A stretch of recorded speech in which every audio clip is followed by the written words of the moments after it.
que siempre por la tarde entran menos personas.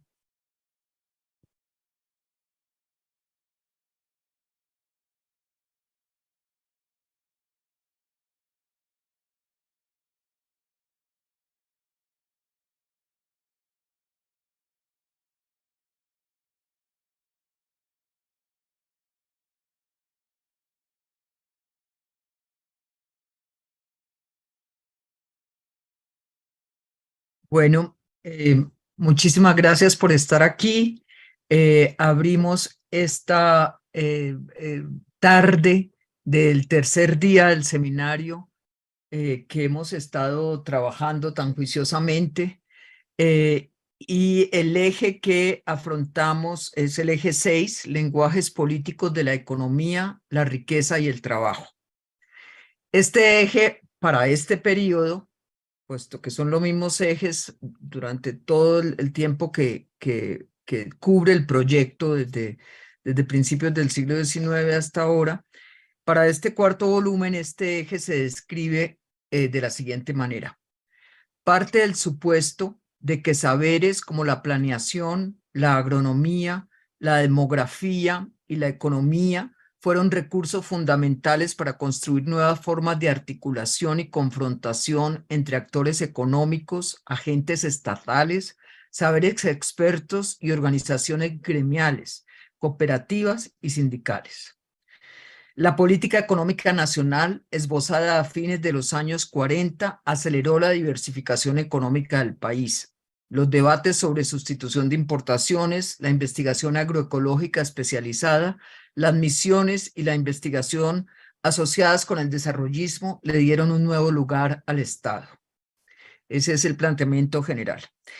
Ya veremos entonces trabajos de 3 académicos que están aquí reunidos, investigadores y profesores. En primer lugar, Sebastián Díaz, historiador de la Universidad Nacional de Colombia, de la sede de Bogotá, politólogo y magíster en geografía de la Universidad de los Andes, candidato a doctor en historia de la Universidad de Cornell. Es investigador de la Universidad Externado de Colombia y miembro fundador de Razón Geográfica, Red de Historia de las Geografías y Cartografías de Colombia. Sus áreas de investigación incluyen la historia de la cartografía, la geopolítica, la geografía histórica, la historia ambiental, los estudios sociales de la ciencia y la tecnología y las humanidades digitales. Entre sus últimas publicaciones está una coedición de un lindo libro recién salido que se llama Entre líneas, una historia de la geografía de Colombia en mapas. Sí, muy bien. En segundo lugar, hablará Margarita Fajardo, doctora en historia en Princeton University, profesora de Sarah Lawrence College y autora del libro The World That Latin American Created, publicado por Harvard University Press en 2022. Margarita nos mandó una muy corto bio, pero la conocemos de hechos. Y Juan Carlos Villamizar, doctor en historia, economista y administrador público, profesor del Departamento de Historia de la Universidad Nacional. Trabaja en los campos del pensamiento económico y la historia agraria de Colombia. Autor del libro El pensamiento económico en Colombia, 1948 a 1974, y de artículos como Arrubla y los estudios sobre el subdesarrollo, la reforma agraria, la paz, la paz con las FARC, un compromiso aplazado de nuevo, elementos para periodizar la violencia en Colombia, dimensiones causales e interpretaciones historiográficas. Y recientemente ha sido coeditor del libro Colombia desde las regiones. Entonces, estos 3 investigadores con esas notables trayectorias van a hablar en este eje de lenguajes políticos de la economía, la riqueza y el trabajo. Por favor, Sebastián, puedes empezar. Muchas gracias, Margarita, y pues yo aquí muy feliz de estar en este evento con tan notables participantes y con un público tan activo. Y quería preguntar, aparte de mis agradecimientos, si pueden ver la presentación, si se ve Sí, la completa estamos para... viendo perfectamente. Listo, muchas gracias, Margarita. Entonces, saludo a mis compañeros de mesa también y bueno, a todo el público y a los organizadores. La presentación de hoy a título Desarrollo contrainsurgente, visiones de ingeniería geográfica para la agroindustrialización de la selva y como alternativa a la reforma agraria. Esto es como parte de mi tesis de doctorado, que estoy en proceso todavía de escritura, y que se centra, tanto esta presentación como en general mi tesis, en el proyecto que está allí cartografiado en ese mapa en el que se ven esas manchas eh, púrpuras, que se llama el proyecto de los Grandes Lagos Suramericanos. Se llama el Sistema Suramericano de los Grandes Lagos, en inglés South American Great Lakes System. Eh, esta presentación de hoy pues es un avance en ese sentido. Estoy todavía, como les digo, terminando de pulir capítulos y es una forma de entrar a este tema. Hay otras muchas formas posibles y pues como la mayoría creo de las presentaciones en este seminario, pues también podría haber sido situado en otro eje, por ejemplo, obviamente el de territorio, el de la Guerra Fría, en fin, todas nuestras presentaciones finalmente se entroncan en temas y esa es la idea, ¿no? Por lo que entiendo. Bueno, voy a permitirme leer varias apartes.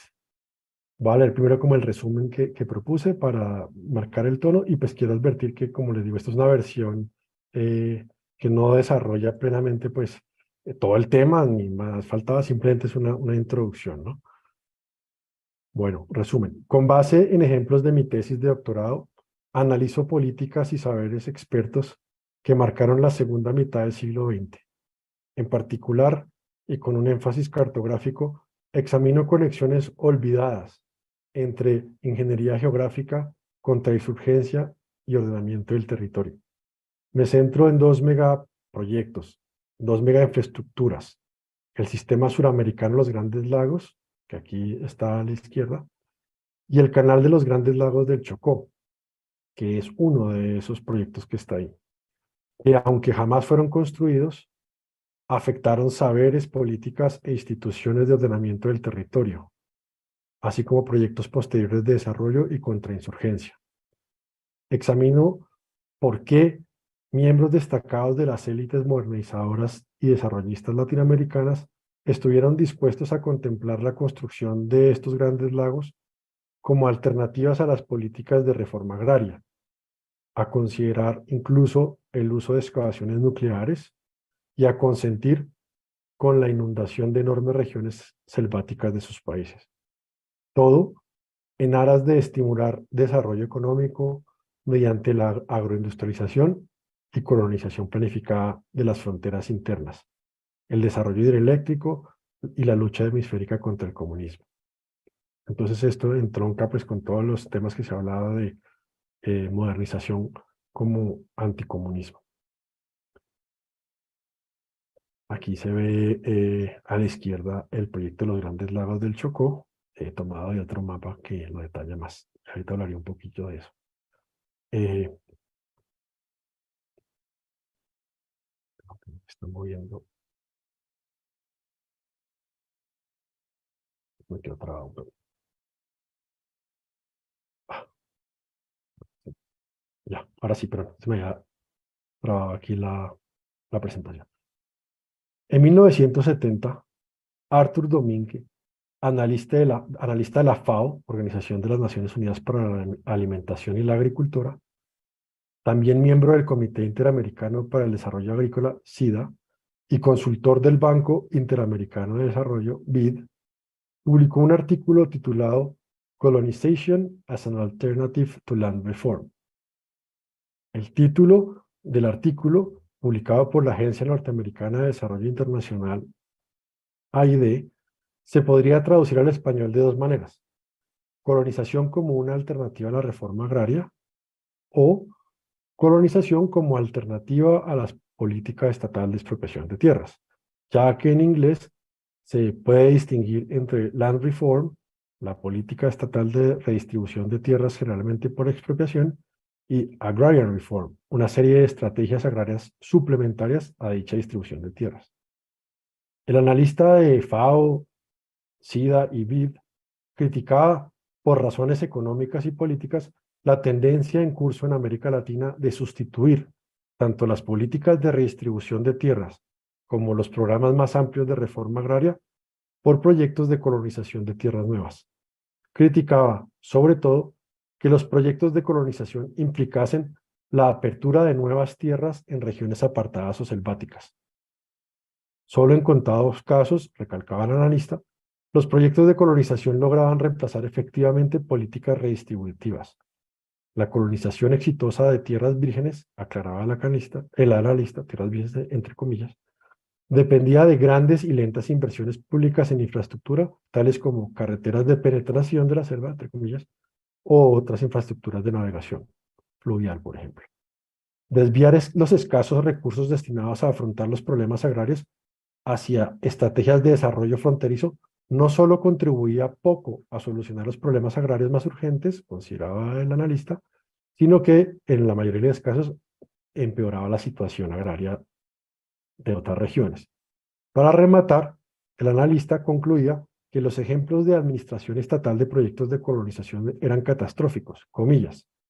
Cuando las áreas fronterizas se abren a la colonización sin capacidad por parte de organismos públicos de regular el acceso y el uso de la tierra, los recursos forestales y el suelo rápidamente se pierden debido a su mal manejo, cierro comillas. Ni el Estado latinoamericano, desviando los recursos limitados de las reformas agrarias hacia esas carreteras marginales para la colonización de la selva, ni el trabajo campesino, como colonizador que se sacrificaba y a su familia, generaban tan poco capital, entre comillas, lograban resolver el problema de acceso a la tierra. Concluía el analista, a nivel mundial debe admitirse que pocas esferas de desarrollo económico tienen un historial de fracaso tan grande como el de los proyectos de colonización agrícola de tierras selváticas tropicales. Pese a esto, según el mismo analista, en muchos países latinoamericanos, los proyectos de colonización se implementaban por sobre los programas redistributivos. La oposición de la expropiación de tierras hacía que las élites vieran en la colonización de las selvas una forma de evadir las reformas agrarias y el conflicto con los campesinos. Es lo que se deriva del análisis del señor. El Instituto Colombiano de Reforma Agraria, INCORA, por ejemplo, decía el analista, habría gastado buena parte de su presupuesto en caminos y en proyectos de irrigación y facilitando los créditos agrícolas a los ganaderos de los llanos orientales y no en gastos relacionados directamente con la redistribución de tierras, como podría suponerse. Según el analista, Colombia, al igual que varios países dentro de Sudamérica, había priorizado la apertura a sus fronteras selváticas y la colonización de un nuevo dorado para no redistribuir tierras en las áreas mejor integradas económicamente. La distribución de tierras como colonización de baldíos se llevaba a cabo así, según él, lejos de los agudos conflictos sociales y de las crecientes desigualdades en las zonas agrícolas establecidas. Sorprende, por tanto, o quizás no, que a pesar de sus críticas, el analista demostrara, sin embargo, una gran confianza en que los avances tecnológicos y el desarrollo de las técnicas agrícolas finalmente permitirían, comillas, conquistar las selvas tropicales. El estudio científico de los suelos y el desarrollo de técnicas modernas, según este mismo analista, habilitarían finalmente la colonización planificada de la selva y su explotación agroindustrial capitalista. Sea como fuere, no deja de ser notable la referencia que en este texto, referencia casi indulgente, hace de este proyecto de los Grandes Lagos que ya mencioné, diciendo que este proyecto del Hudson Institute, del cual yo voy a hablar, era, comillas, una de las propuestas más ambiciosas y al parecer más serias para justificar proyectos masivos de colonización en América Latina como sustituto de la reforma agraria. Cierro comillas. Según este mismo analista, la propuesta de intervención del Hudson Institute prometía combinar las tecnologías adecuadas con la inversión requerida para lograr el esquivo desarrollo de la frontera amazónica, entre comillas, aún no explotada ni colonizada, dice el analista. Allí, en la Amazonía, sugieren los planificadores del Hudson Institute, existen oportunidades para grandes transformaciones que no se ven complicadas por los problemas sociales, los intereses creados, los conflictos de poder, la corrupción que se encuentra en las áreas urbanas o rurales tradicionales. Los planificadores del Hudson Institute proponen una inversión de enormes capitales construyendo lagos gigantes en el corazón de la cuenca Amazonas. Y como un prototipo de su proyecto, proponen también crear un canal interoceánico en Colombia. Cierro comillas. ¿Por qué? Me pregunto. Alguien como Domínguez, como el analista que acabo de citar, Domínguez, tan crítico de la colonización como alternativa a la reforma agraria, ¿podía parecerle seria la propuesta del Hudson Institute de crear un sistema de grandes lagos y un canal interoceánico en Colombia como precisamente alternativa a la reforma agraria? ¿En qué consistían estos proyectos? ¿Qué era lo que los hacía ver diferentes, nuevos o mejores o viables? Bueno, la presentación de hoy precisamente se centra en explicar un poco esto. Quiero recalcar que hay una dimensión que no he integrado en el texto que estoy leyendo, pero que quiero como aludir, y es este tema de los imaginarios sobre la tecnología para dominar la selva. Como demuestra Marisa Lazo, hay algo perverso en la forma en cómo habitualmente imaginamos esa relación entre tecnología y selva que precisamente borra, como su libro sobre el canal de Panamá lo recalca, pues el trabajo y la gente que está precisamente en esa selva que se considera como una región inexplorada, deshabitada y como una especie de tabula rasa. Y eso es un poco de lo que voy a hablar ahora. 3 años antes de que nuestro analista publicara su artículo, la propuesta del Hudson Institute para crear el canal interoceánico en Colombia usando el principio de los Grandes Lagos ya había sido incluida en el Atlas oficial del país, en su edición del 67 y en la edición del 69, como nuevo proyecto de comunicación interoceánica. El mapa en el Atlas daba cuenta efectivamente del llamado Canal de los Grandes Lagos del Chocó propuesto por el Hudson Institute, con el que el gobierno colombiano, siguiendo esta idea, consideraba la posibilidad de inundar cerca de 8.000 kilómetros cuadrados de selva chocuana, entre comillas, en aras de construir una vía interoceánica alternativa al Canal de Panamá, de producir cantidades enormes de energía eléctrica y de, comillas, redimir al Chocó, abriendo sus selvas a la agroindustria. Este concepto de redimir lo he encontrado tanto en el lenguaje oficial como en la prensa, y ya que esta mañana se habló de Gonzalo Arango y los nadaístas, también en los escritos de Gonzalo Arango sobre el Chocó, de la misma época en que se habla precisamente de redimir estas selvas. Ese concepto me parece muy importante para la discusión. Un año antes de aparecer en el Atlas, en septiembre del 66, el proyecto del Chocó ya había sido comunicado en televisión y en radio por el recién posesionado presidente Carlos Díaz Restrepo durante una de sus primeras alocuciones televisadas y radiodifundidas al país. En estas, Lleras anunciaba el interés del gobierno colombiano por el proyecto del Hudson Institute e informaba que el expresidente Alberto Lleras Camargo tenía, comillas, la misión de poner en conocimiento de los presidentes Johnson de Estados Unidos y Robles de Panamá la intención de Colombia de buscar el apoyo requerido para realizar el proyecto de Grandes Lagos. Tal y como registraron los diarios nacionales e internacionales de la época, el anuncio generó gran interés y conmoción en el país. Como veremos, por meses el tema estuvo en primera plana y por varios años se siguió discutiendo, a veces acalabradamente, si era o no viable el proyecto. Sin embargo, hoy casi nadie habla de este proyecto, que quedó olvidado entre periódicos viejos, atlases descontinuados e informes archivados. A continuación, en el tiempo que me queda, y como digo, esto es apenas una introducción a todo esto, las siguientes preguntas. Trataré como a dejarlas ahí y a hablar un poquito de ellas. ¿Qué era el Hudson Institute y por qué el gobierno colombiano estaba interesado en sus propuestas? ¿Por qué personas como Alberto Lleras Camargo y, el presidente Carlos Díaz Restrepo estaban interesados en este proyecto y les parecía como una buena idea? Mi investigación explora algunas de las consecuencias me refiero a mi investigación general, a explorar algunas de las consecuencias que a corto, mediano y largo plazo tuvieron estos proyectos nunca construidos, bajo la premisa de que podemos entender mejor a través de ellos las visiones y las políticas de colonización de la selva y desarrollo contrainsurgente. En mi tesis examino por qué miembros destacados de las élites modernizadoras y desarrollistas latinoamericanas, no solo colombianas, estuvieron dispuestos a contemplar la construcción de estas infraestructuras como alternativa a la política de reforma agraria, a considerar el potencial uso de tecnologías y técnicas nucleares para realizar grandes excavaciones, conectar ríos y construir las represas más grandes del mundo e inundar regiones selváticas de sus países, entre comillas regiones selváticas. Todo en aras de estimular la agroindustrialización, como ya lo mencioné, y la lucha hemisférica contra el comunismo. Al examinar estos proyectos y sus cartografías, que encarnan las utopías y las distopías ingenieriles, modernistas y desarrollistas de la década de 60 y 70, examino también las miradas, los discursos, las expectativas de distintas personas en Norteamérica, en Colombia y en el resto de Latinoamérica sobre la naturaleza, la geografía y la historia y la seguridad de amplias regiones involucradas como el Istmo y la Amazonía.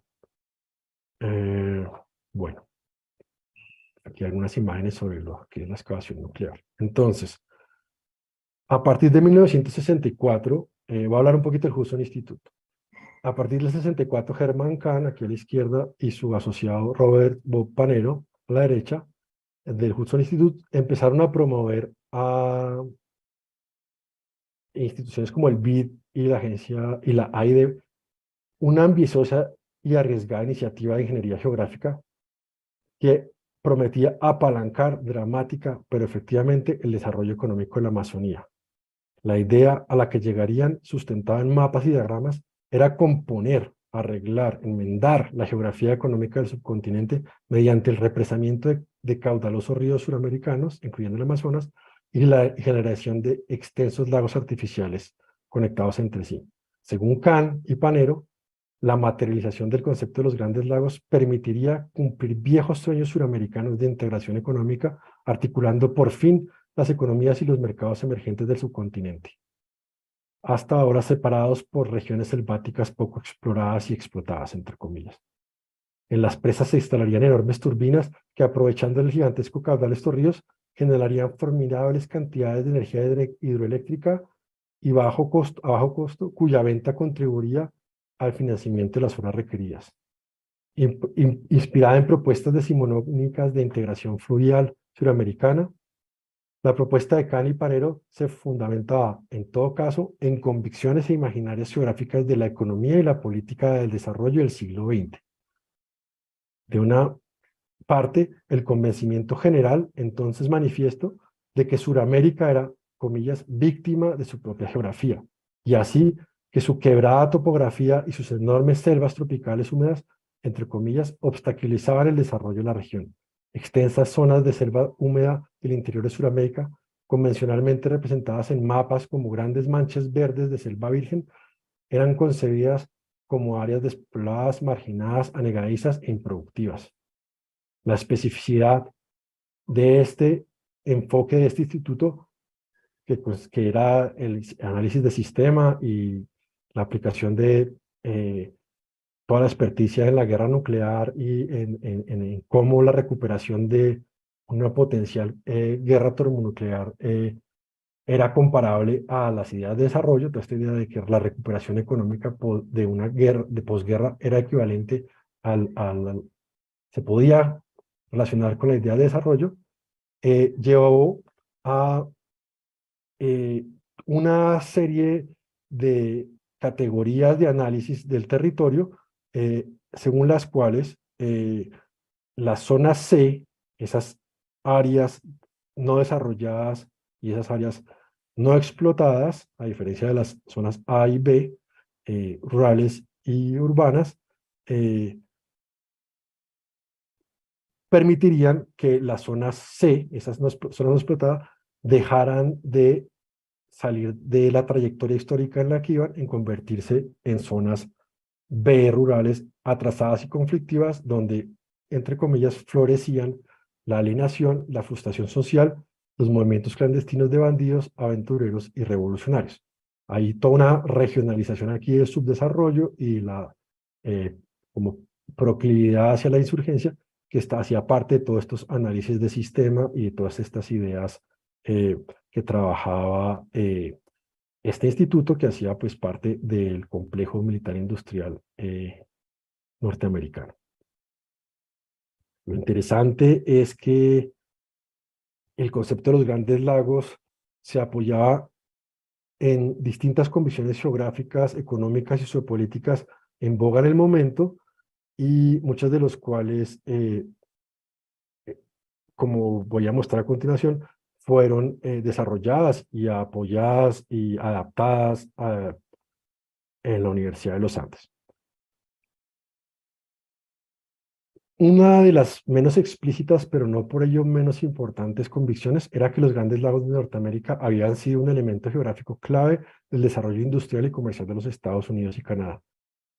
¿Por qué no entonces intentar componer la fisionomía y geografía económica de Sudamérica inundando grandes extensiones de tierra incógnita, anegadiza, improductiva y despoblada, políticamente dócil, decía esto, en una especie de tabula rasa, con unos lagos artificiales eh, que prometían energía eléctrica barata, prosperidad, orden, seguridad y civilización?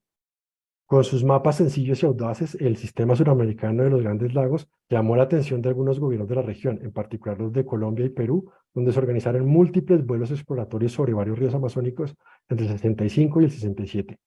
En estos vuelos, Sebastián, miembros de... un Sí, minutico ya porque te estaba listo, ya diciendo. concluyo. Ah, no me di cuenta, perdón. Eh, ya casi va a cumplir. En estos sobrevuelos, Panero, junto a militares, ingenieros, funcionarios y consultores locales de Stanford Research Institute, del Comité Interamericano de la Alianza por el Progreso, el Banco Interamericano de Desarrollo y la Universidad de los Andes, eh, se realizaron los vuelos de exploración. Y ya para concluir, quiero recalcar que entre las figuras que más promovieron el proyecto de los Grandes Lagos, y esto es para dejar la pregunta abierta, y es un poco lo que respondo, estaba no solamente el doctor Lleras, como lo puse ahorita en la foto, eh, los Rockefeller, que estaban como promoviendo varios de estos, sino también José Gómez Pinzón. La Universidad de los Andes, en personas de Mario Lacerna y José Gómez Pinzón, pero también institucionalmente con el Centro de Estudios sobre el Desarrollo Económico, SEDE, participó y su estudio, su extinto ya Centro de Estudios Latinoamericanos y el Centro de Estudios Técnicos e Investigaciones Hidráulicas estuvieron en el centro de las investigaciones de este proyecto. Pues yo creo que tengo otras partes y muchas cosas más que decir, pero voy a dejarlo ahí como pregunta. ¿Por qué eh, gente tan prominente de Latinoamérica está interesada en este proyecto? Eso yo creo que nos abre como a la pregunta que quiero recalcar, y es, bueno, los años 60 son a la vez un país diferente y un país parecido al nuestro. Nos parece quizás absurdo pensar en excavaciones nucleares hoy en inundar la mitad del Amazonas para crear grandes lagos, pero hoy en día hay proyectos también de agroindustrialización de la Amazonía que, no, que siguen vigentes. Entonces hay un tema de cómo la sensibilidad y la creencia en la tecnología ha cambiado, pero cómo a través de estos proyectos podemos ver unas cosas que siguen vivas hoy y que yo estoy estudiando los impactos que tuvieron. Solamente para mencionar un impacto directo que tuvo el proyecto de los Grandes Lagos de Chocó en el Chocó, fue la creación de la Corporación para el Desarrollo del Chocó, cuyo primer director fue Mauricio Obregón, también de la Universidad de los Andes, y donde interesantemente, y ahí están todas estas paradojas de lo que esto produjo, fue la entidad encargada a la vez de promover el proyecto, pero también de hacer todos los estudios medioambientales y sociales que después también generaron algunos de los argumentos con los que el proyecto fue criticado. Entonces es interesante ver cómo estos proyectos tuvieron consecuencias a veces paradójicas, pero no porque no se hayan construido dejaron de impactar en la historia. De alguna manera, lo que yo argumento aquí es cómo la historia es también resultado de estas cosas que no se construyeron, pero que tuvieron tanto debate y tuvieron tanta reacción y generaron un montón de reacciones, y esas reacciones son la historia que ocurrió. Bueno, con esto dejo para dejarle a mis compañeros y con mucho gusto en la parte de preguntas, pues respondo lo que necesiten que aclare. Muchas gracias y disculpen por que no me está cerrando esto. Ya, ahora sí. Bueno, muchísimas gracias, Sebastián. Seguimos con nuestro panel con Margarita Fajardo, que toma la palabra, por favor. Tienes que abrir el micrófono, Margarita. Ya gracias, voy a compartir la presentación. Voy a ponerla acá. ¿Listo? ¿La ven? Sí, pero no está en modo presentación todavía. La presentación, ya lo acabo de... Ahora sí, ¿sí? Ahora sí, sí, Se cambió. Okay. sí. Ya. Bueno, muchísimas gracias a todos por estar acá, y ya sé que estamos cerrando el seminario, entonces gracias a todos por la paciencia. Yo quiero voy a hablar un poco sobre el Pacto Andino, que es como parte de un nuevo proyecto que estoy comenzando. Entonces, quiero aclarar un poco que esto es a diferencia de muchos de los ponentes aquí que han venido trabajando este tema o temas relacionados por varias veces. Este no ha sido mi campo y apenas estoy aquí comenzando a trabajar sobre Colombia y su historia de lo político. Yo entonces me siento un poquito colada porque lo que yo estaba trabajando antes era sobre la CEPAL y a la Comisión Económica para América Latina y los debates de política económica en Chile, Brasil, y la influencia de la CEPAL en la región y en el mundo. Pero de ahí, un poquito de este tema nace el tema del que les voy a hablar hoy, que es el Pacto Andino. Ay, ok. Entonces, el tema de la integración regional en América Latina es de vieja data y ha tenido en Colombia quizás se podría decir, un epicentro de pensamiento y de acción desde las primeras décadas de la era republicana. La integración económica en particular adquiere especial relevancia en la segunda mitad del siglo XX, el periodo que concierne a este seminario, no solo en Colombia, sino en el resto del mundo, como resultado de y respuesta al orden internacional que emerge después de la Segunda Guerra Mundial. El Pacto Andino se establece formalmente en 1969 y con severas transformaciones existe hasta hoy. Es el proyecto de integración económica en el cual Colombia, tanto a nivel político como económico como ideológico, juega un papel fundamental. Pensar el Pacto Andino o pensar en hacer su historia presenta varios retos conceptuales, pero también varias oportunidades para hacer historias de lo político en Colombia que también nos permitan repensar la historia global. Es de esos retos y esas oportunidades que les quiero hablar hoy. Como este es un tema que apenas comienzo a investigar en el marco de una investigación sobre el fin de la era del desarrollo como proyecto político y económico internacional, por ahora tengo más preguntas que respuestas, así que espero con mucha ansiedad sus ideas y sugerencias y aún más preguntas que puedan ayudarme a seguir en adelante, o tal vez a veces pienso que, bueno, no sé, si vale la pena seguir con este proyecto. La presentación se dividirá en 4 partes. Primero voy a hacer una breve introducción sobre qué es el Pacto Andino, sus orígenes y por qué hacer su historia es un camino incierto. Y luego les voy a hablar sobre 3 áreas en las cuales se inserta el Pacto Andino y a las cuales su historia puede contribuir. Primero, a resituar la historia de Colombia en la historia regional. Segundo, repensar la historia de América Latina en la historia global. Y finalmente, el Pacto Andino puede contribuir a entender la historia del final del desarrollo como proyecto político internacional, como les estaba mencionando anteriormente.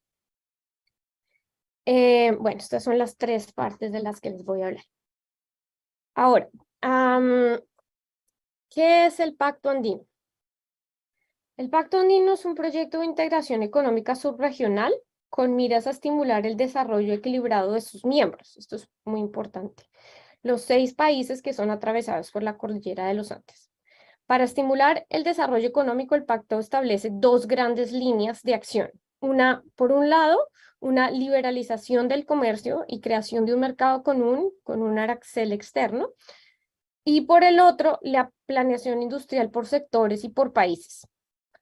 Adicionalmente, hay otros instrumentos contemplados en el Acuerdo de Cartagena, que es el acto fundacional del pacto, que se asemejan a los instrumentos de la estructura institucional internacional del desarrollo, porque tienen un banco de fomento, o sea, un instituto de fomento, como digamos, similar a las funciones del Banco Mundial, un fondo de reserva, similares a las funciones del Fondo Monetario, y con otras se van a añadir otros instrumentos que se vuelven piezas relevantes para nosotros entender como debate sobre, por ejemplo, el rol del comercio, del mercado, de la inversión extranjera, entre muchos otros. Estas 2 dimensiones, estas 2 líneas de acción tienen importantes dimensiones políticas e ideológicas y es por eso que podrían eventualmente servir para entender el final de la era del desarrollo y lo que hemos llamado como la era del orden neoliberal. Bueno, ¿por qué es importante? Bueno, debo señalar que las imágenes que van a ver en la presentación o que ven en la presentación son apartes de un periódico llamado El Informador Andino, que es un periódico de la integración regional, así que esa es la fuente de todas las imágenes que van a ver a continuación. El pacto llama la atención de sus contemporáneos como, abro comillas, un modelo para los países en desarrollo, o cierro comillas, o como, abro comillas, una innovación para el tercer mundo, cierro comillas. Principalmente porque contempla un modelo de desarrollo solidario con Ecuador y Bolivia como los miembros de menor desarrollo relativo, dando mayores plazos de liberalización y preferencias para la inversión industrial y preferencias para esa inversión industrial. Pero mientras que para unos contemporáneos el pacto representa un modelo de cooperación y de liderazgo del Estado en la procura del desarrollo equilibrado, para otros, su enfoque en la liberalización del comercio automática y acelerada representa un paso adelante en la revigorización, no sé si me inventé esa palabra, de las fuerzas del mercado como un instrumento de desarrollo. Aún más importante, pues, esto es aún más importante, pues justo aparece en un momento de aceptación casi universal de la planeación estatal del desarrollo y en el auge del desarrollo como proyecto político internacional. Y esto lo notan varios de los observadores, esta tensión que nace como parte del pacto. Hay una tensión entre Estado y mercado que va a ser crucial para la implementación y progreso y que pues invita a entender sus repercusiones y sobre todo a entender las personas, tanto técnicos como gremios, como, ¿cómo se dice?, hacedores de política y funcionarios del Estado que estuvieron involucrados en el pacto y el lugar que tienen en la transición a nuevos regímenes. Ahora bien, el pacto nace como muchas de las iniciativas y proyectos de esta era del desarrollo, desarrollismo y cooperación internacional, como la de una moneda común, que ahora se habla en América Latina, también nace en ese momento. El pacto nace con mucha pompa, algarabía y optimismo. Y como muchas de esas mismas iniciativas, el pacto también pierde dinamismo rápidamente. Observadores de la época hablan tempranamente del pacto andino como un fracaso, y me recuerdo un poco de la presentación de Diana hace algunos días sobre la Alianza para el Progreso, más o menos la misma, empieza con mucha efervescencia y rápidamente hay una desilusión. Y eso sigue más o menos el mismo ciclo, digamos. Pero los si los observadores hablan de fracaso, los historiadores no se han quedado atrás. Aun cuando debo aclarar que los economistas parecen ser un poquito más optimistas con respecto al pacto que los mismos historiadores. En muchos sentidos tienen razón. El pacto nace fragmentado, pues Venezuela decide no unirse al acuerdo en 1969 y solamente lo hace 4 años más tarde. Chile, uno de los líderes del proyecto, se sale del pacto en 1976 y Ecuador y Bolivia amenazan con salirse en múltiples ocasiones en la década del 70.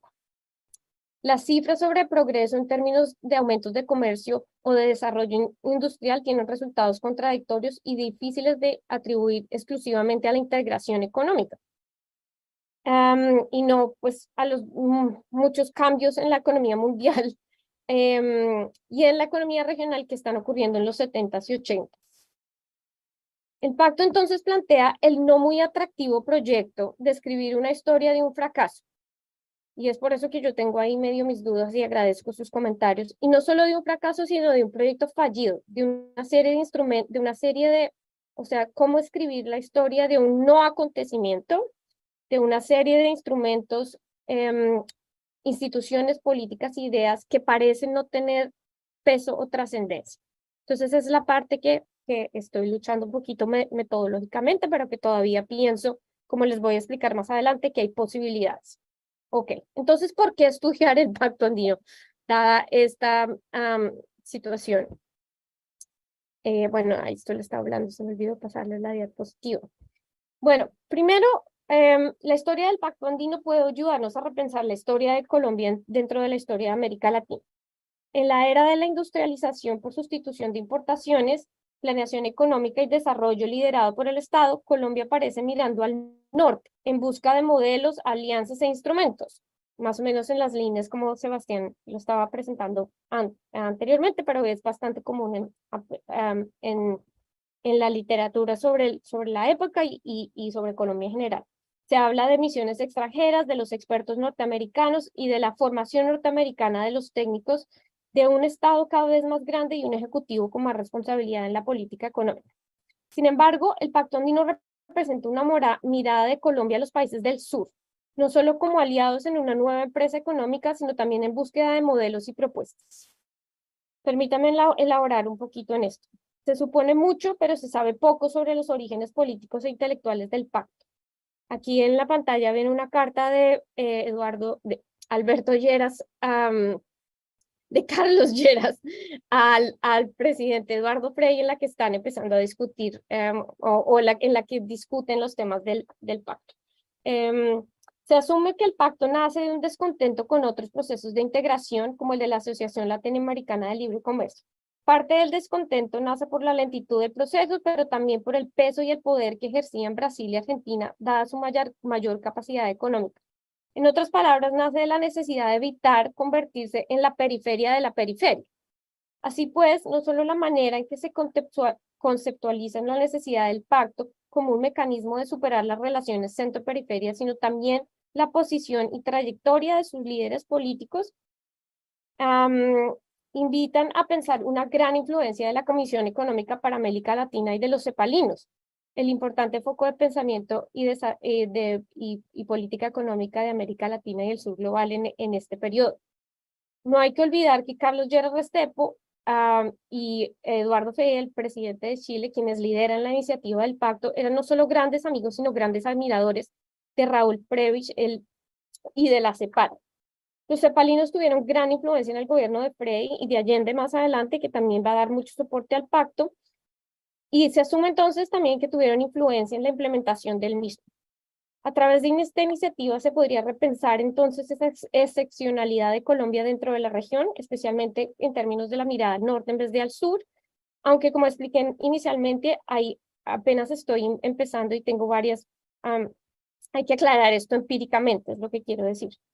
Hay varias preguntas. Entonces, ¿por qué si la CEPAL sirve de inspiración al pacto, la institución es excluida del proceso? ¿Quiénes fueron los técnicos que diseñaron y quiénes los que implementaron el pacto? ¿Cómo era la relación entre los técnicos de los distintos países y cómo cambia con los distintos gobiernos? ¿Por qué se cambia la sede de Bogotá a Lima? ¿Por qué se elige a los Andes un referente geográfico que había servido más de barrera que de puente como elemento aglutinador? En otras palabras, de dónde nace esa idea de una identidad o una comunidad andina. Bueno, en segundo término, quisiera referirme a cómo estudiar el Pacto Andino puede ayudarnos a situar la historia latinoamericana dentro del panorama global. Las ideas sobre integración latinoamericana están profundamente marcadas por el proceso de integración en Europa. La comparación entre los dos procesos ha sido inevitable desde los orígenes de los mismos, como pueden ver en la imagen que se encuentra en pantalla. Y la conclusión que se obtiene de dicha comparación parece asimismo inevitable. Visto desde el proceso de integración europea, la integración latinoamericana parece un fracaso, de nuevo. Y es verdad que puede serlo en muchos aspectos. Pero pensarlo como un fracaso obedece a supuestos falsos o engañosos, tanto sobre la integración europea como sobre la integración latinoamericana, que vale la pena entonces traer estas dos historias a dialogar. Y no se ha hecho esto. Voy a explicar un poco más. Pues existen muchos paralelos y pocas diferencias en las primeras décadas del mismo. Gracias. Veo que me quedan 5 minutos. ¿No? No, te quedan 10 minutos, yo no te he Ok. señalado. Ay, Qué no, es que pena. me salió una manito aquí. Ok. No, esa es otra persona que está levantando la mano. Bueno, perdón. Entonces, les voy a hablar un poquito de esos paralelos entre los dos procesos de integración que nos permitirían repensar el pacto, o que nos sirven de guías analíticas más bien. El pacto se plantea como una integración subregional, es decir, que solo cubre un número limitado de países de la región y por ende es deficiente en cuanto a la integración del continente o del subcontinente en este caso. Pero no hay que olvidar que la integración europea también comienza con un número muy limitado de los países en los años 50 y que de hecho también empieza como una integración regional en Europa y no como una integración de Europa. La primera expansión europea ocurre en los años 70 y las grandes expansiones solo ocurren casi medio siglo después de comenzado el proceso. El Pacto Andino fue y continúa siendo una de las múltiples instituciones para la integración latinoamericana que nacieron en la posguerra.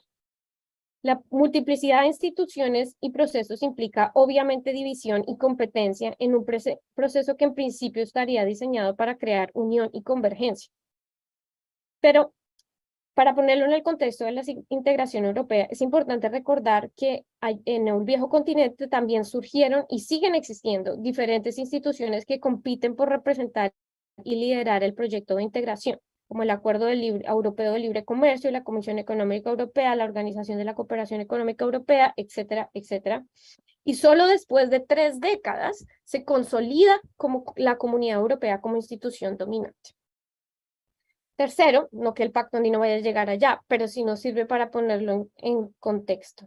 Tercero, podríamos hablar también de los beneficios y los costos económicos de la integración regional, tanto para América Latina como para Europa. Pues es un tema contencioso en ambos casos. Hay evidencia empírica de un aumento en el comercio andino en sus primeras décadas de funcionamiento, por ejemplo. Pero también la evidencia sugiere que los beneficios no se distribuyen equitativamente entre los países y que los beneficios obtenidos no se pueden atribuir solo a la integración. De la misma manera, en Europa hay evidencias contradictorias que sugieren crecimiento económico de sus miembros atribuibles a la integración, con una convergencia inicial, convergencia entre los niveles económicos de los mismos, pero una divergencia después. Entonces la inigualdad, desigualdad realmente crece. En términos de política se podría ahondar aún más en las comparaciones, pero porque en muchas cosas el Pacto Andino fue más audaz y ambicioso que el proyecto europeo en sus comienzos, pero no vamos a ahondar un poquito más en ese momento. Hay muchos más paralelos, pero no quiero seguir en esto, y lo importante para mí es a través de toda esta reflexión de ponerle estos dos procesos en simultáneo y en contexto, es que recordemos lo fracturado y frágil que eran ambos procesos de integración en sus primeras décadas y evitar una teleología de progreso como la que nos presenta la comparación como casi inevitable con la Comunidad Europea. Propongo más bien pensar el proceso en sus propios términos y a eso es lo que quiero dedicar, y también tal vez ahondar en las diferencias clave entre un proceso y otro. Por ejemplo, el legado político de dos grandes guerras mundiales en Europa, el apoyo de los Estados Unidos al proceso europeo, la estructura económica de los países y de su comercio internacional y regional, que es bastante diferente a la de los países latinoamericanos. Bueno, finalmente, ya voy llegando al final. Me gustaría también proponer que el pacto puede ayudarnos a pensar el fin de la era del desarrollo liderado por el Estado y el comienzo de un nuevo orden internacional neoliberal y globalizador. El Pacto Andino es un proyecto bisagra entre estos dos órdenes internacionales, y los cambios que ocurren en el proceso tanto a nivel nacional como regional nos permitirían ver los procesos ideológicos, técnicos, económicos y políticos que posibilitan dicha transformación más allá de un consenso de Washington impuesto desde afuera. Como lo mencioné en la introducción, el Pacto Andino, como fue inicialmente concebido, tiene como pilar objetivo la liberalización económica, y Colombia de hecho lidera en América Latina un proceso de estímulo a las exportaciones que en cierta forma se proyecta al Grupo Andino y genera conflictos al interior del mismo, tanto a nivel político como a nivel intelectual o técnico. De la misma forma, el Pacto Andino le otorga un papel importante a la inversión extranjera, uno de los aspectos más controversiales del desarrollo como proyecto político internacional por sus implicaciones para la soberanía. Ahondar en los debates que suscita esta política sobre capital extranjero en la década de los 70 permitiría entender la influencia de Colombia y sus técnicos, la consolidación de la llamada tecnocracia pragmática colombiana y la transición hacia un nuevo orden internacional. Pues muchos de estos técnicos no solo tienen relaciones con los expertos extranjeros, sino también con muchos expertos regionales. Y pensar, el pacto también nos ayuda para pensar, digamos, como el pacto se rearma en los 80, pensar la manera en que ese proceso o la orientación del proceso cambia de una época a otra y quiénes están involucrados en ese proceso. Entonces, con esto los quiero dejar ahí. Solo yo sé que no les estoy dando muchísimas evidencia empírica porque apenas estoy empezando, pero quería solo darles estas como puntadas de lo que estoy pensando, de por qué pensar el Pacto Andino como entre otros esquemas que nos permitan entender el fin de la era del desarrollo, y en Colombia especialmente como pensar ese era de post-Frente Nacional que aún tal vez creo que está como, que tal vez Juan Carlos pueda ayudarnos aquí con su presentación, a pensar también un poco. Bueno, los dejo por ahí. Muchas gracias. Muchas gracias, Margarita. Muy interesante como el de Sebastián. Vamos con Juan Carlos Villamizar. Bienvenidos. Bueno, muchas gracias, Margarita. Primero que todo, quiero dar las gracias a Francisco por la invitación que me hizo, a los organizadores, pues también al panel que se encuentra acá por hacerme esta invitación. Yo realmente me siento muy agradecido y muy feliz pues, de estar acá. Me parece que han sido unas charlas y unas conferencias realmente muy interesantes, muy importantes, y bueno, esperamos con esta propuesta que traigo, pues poder aportar, digamos, al proyecto global que se está proponiendo acá. Voy a compartir entonces la pantalla.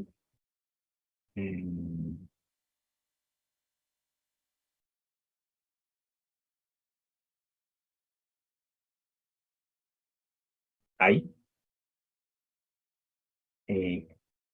Entonces, pero ponla en modo presentación, por favor. Presentación. Listo. Bien. Este trabajo lo he titulado Mercados y Capitalismo en Colombia, 1950-1990. Voy a leer solo algunos apartes y vamos a ir corriendo la presentación. En 1990, el reporte del Banco Mundial clasificó a Colombia como una economía de ingreso medio, ocupando el puesto 62 sobre 121 países registrados por esa organización según el crecimiento del PIB entre 1965 y 1988. En efecto, para el periodo 1950-1990 se presentaron mejoras en varios indicadores sociales como la tasa bruta de natalidad, la tasa global de fecundidad, la esperanza de vida al nacer y la tasa bruta de mortalidad.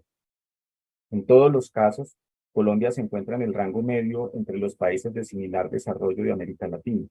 Así pues, según como se vea, el vaso medio lleno, a la sociedad colombiana le ha ido decorosamente bien o le ha ido no tan bien, dependiendo de cómo se le mire. El intercambio en la historia de la humanidad puede estar organizado de diferentes maneras, por estructuras centralizadas, por un ritual, por formas descentralizadas, por asociaciones de intercambio mutuo, por formas patrimoniales o por intercambio vía mercado. Entre esos sistemas, el mercado se destaca por la rápida movilización del capital y el trabajo y la flexibilidad de los intercambios que ofrece, y finalmente por su posición dominante en muchas partes del mundo. Lo que resulta notable del mercado no es la capacidad para distribuir los productos finales, sino los factores de capital, tierra y trabajo, los cuales en el pasado fueron distribuidos no por el mercado, sino por otros sistemas de intercambio. La sociedad colombiana desde el comienzo del siglo XX ingresó plenamente en el mundo del capitalismo, en el cual el mercado es la forma principal y general del intercambio. En las siguientes décadas, la consolidación de una sociedad de mercado y capitalista a la vez ha sido el derrotero de la sociedad colombiana. Sin embargo, algunos rezagos de otras formas de intercambio se mantienen, o peor aún, en el periodo en referencia, se consolidó un capitalismo que unos llamaron tardío, otros llamaron atrasado y neocolonial, y otros han llamado dependiente. Entonces, lo que vamos a presentar es un poco cuál ha sido la organización de esos tres mercados, el mercado de la tierra, el mercado del capital y el mercado del trabajo en esos 40 años. Pues digamos, este trabajo hecho pues es también una exploración, digamos, inicial que estoy haciendo, un poco, en una línea un poco diferente pues a otros trabajos que he hecho.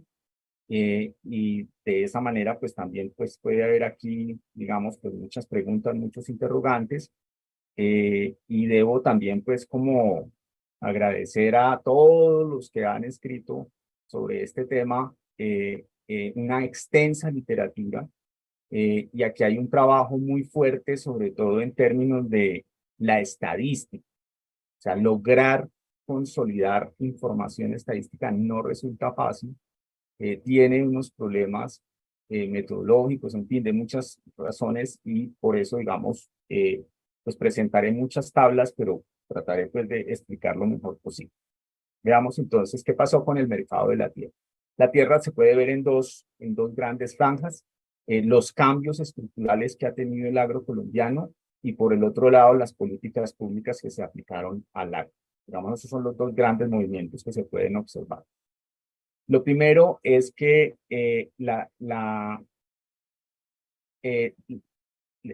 gran cambio estructural que vivió la agricultura colombiana fue la distribución de la población. O sea, la población se volvió cada vez más urbana, pasamos de 4 millones a 23 millones, y la población rural también se incrementó de 7 millones a 10 millones.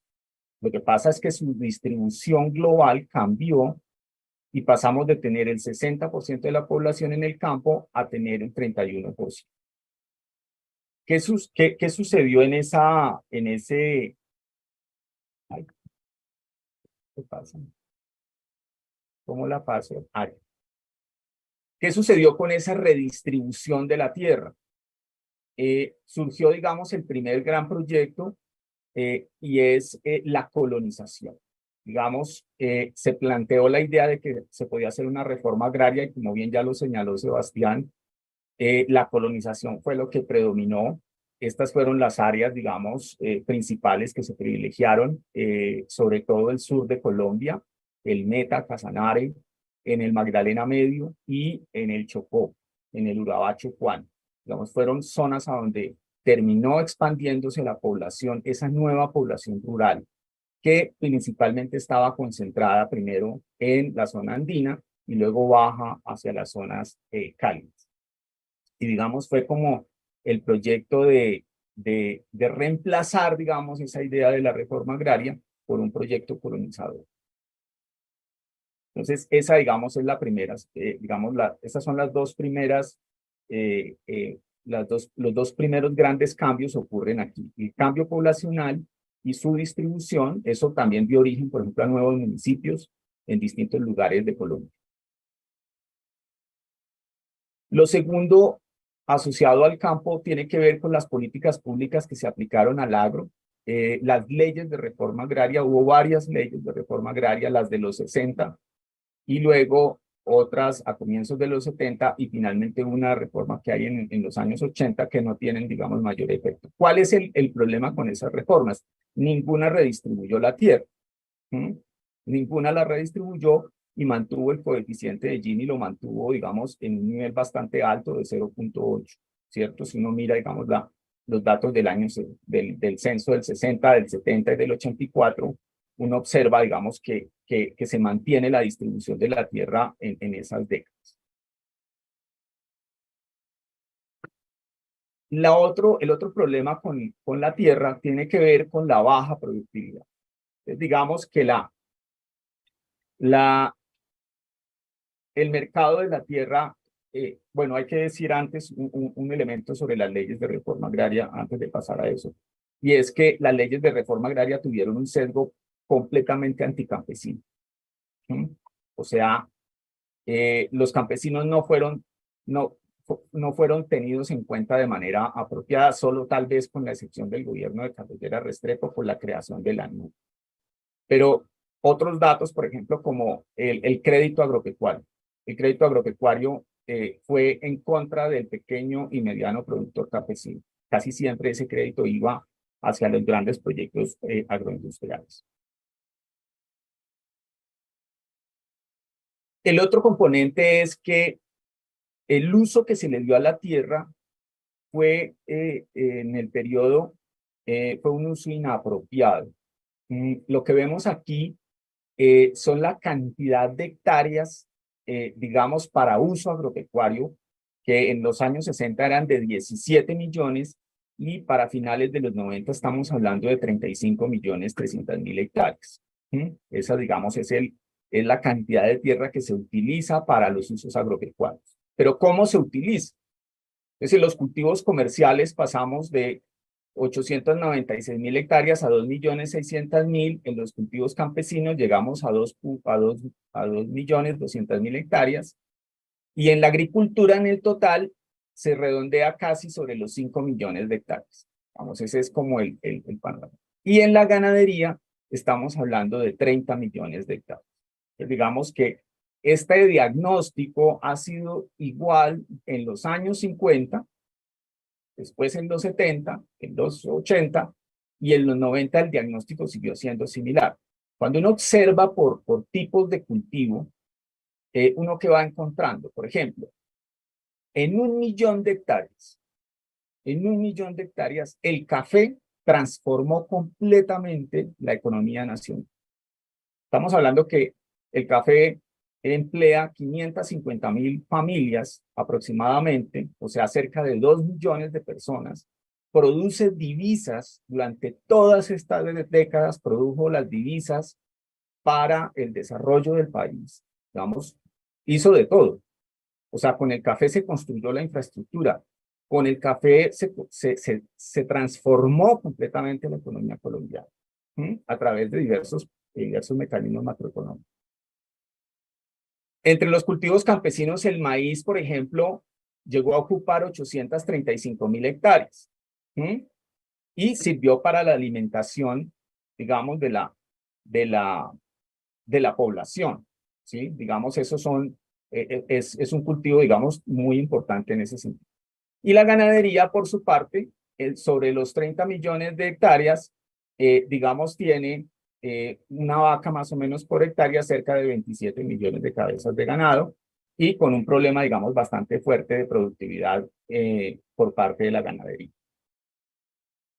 En este caso, por ejemplo, acá lo que vemos es esa distribución de las cabezas de ganado. Este es un dato de 1989 sobre 22 millones de cabezas de ganado y solo 800.000 de esas 22 millones son más productivas, generaban más leche y carne y tenían, digamos, una actividad económica mucho más fuerte y un impacto económico más grande sobre el resto de la economía que el resto, digamos, de las cabezas de ganado que se encuentran en la parte superior de este cuadro.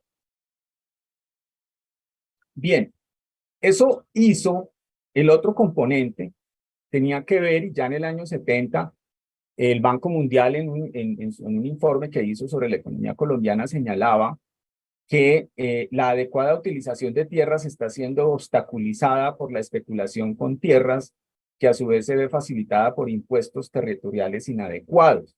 Y agregaba, con base en registros catastrales de 1963, que había una correlación inversa entre el tamaño de las explotaciones agrícolas y su valor imponible por hectárea. Así una parcela de 1 hectárea pagaba 2.600 pesos, mientras que parcelas de más de 5.000 hectáreas pagaban 20 pesos. Digamos, eso hace que si el costo de tener la tierra sea cero, pues no hay necesidad, digamos, de hacer muchos esfuerzos en hacer inversiones en él.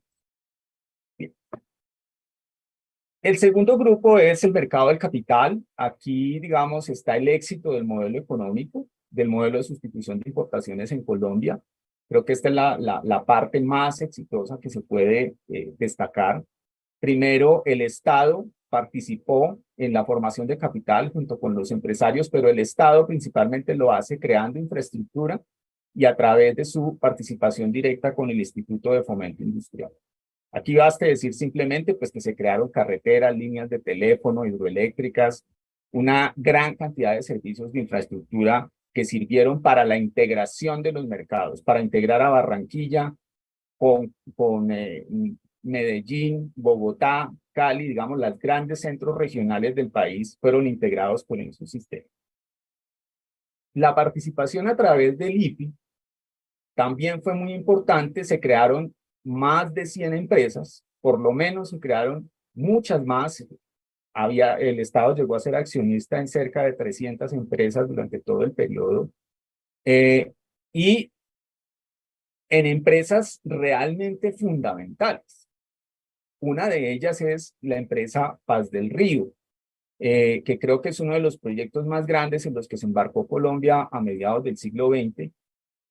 Un proyecto que sobre el que el Banco Mundial nunca estuvo de acuerdo, no le pareció conveniente. Sin embargo, Carlos Lleras Restrepo, que había sido ministro de Hacienda en los años 40, que había impulsado este proceso, y después otros políticos y otras personas decidieron que había que hacer este proyecto, que había que adelantar.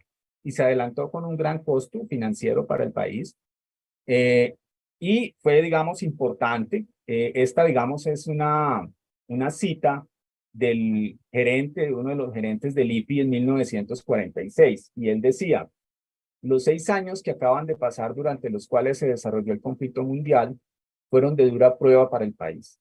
Durante ellos nos vimos sin herramientas para elaborar los campos, sin alambres de púas para cerrarlos, sin materiales para reparar los barcos del río Magdalena y los ferrocarriles nacionales.